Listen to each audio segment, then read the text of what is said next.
প্রত্যেক মানুষের অস্তিত্বের মধ্যে একটা বিশেষ অংশ আছে যার নাম হলো মন, যেখান থেকে আমাদের অনুভূতি, অভিজ্ঞতা, ইচ্ছা, স্মৃতি, অর্থবোধ ইত্যাদি সৃষ্টি হয় এবং তার থেকে ব্যক্তিগত উপলব্ধি, সিদ্ধান্ত এবং চেতনা জন্ম নেয়। এই মন জিনিসটার কোনো সরাসরি সমতুল্য কাঠামো আজকের কোনো এআই সিস্টেমের মধ্যে নেই।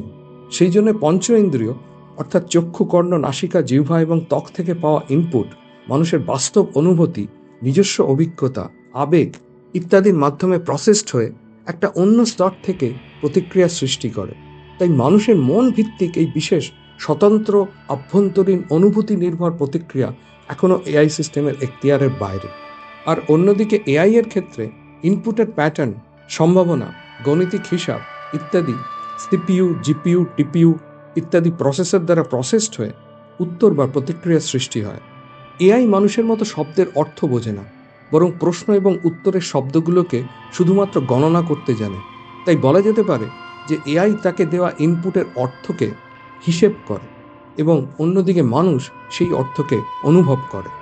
মেশিন বাস্তবিকই কোনো শব্দ বোঝে না, বরং শুধুই নাম্বার বোঝে এবং শব্দকে একটা নাম্বারের অ্যারে হিসাবে দেখে। যে পদ্ধতিতে একটা এআই সিস্টেম কোনো নন নিউমেরিক্যাল ডেটা যেমন টেক্সট, ইমেজ বা অডিওকে নিউমেরিক্যাল ডেটাতে রূপান্তরিত করে তাকে ভেক্টর এমবেডিং বলা হয়। এইভাবে কোটি কোটি ডেটার নিউমেরিক্যাল রিপ্রেজেন্টেশন তৈরি হয় এবং এই প্রকার প্রতিটা রিপ্রেজেন্টেশনকে ভেক্টর বলা হয়। এই প্রক্রিয়া মেশিন লার্নিংয়ের অন্তর্গত।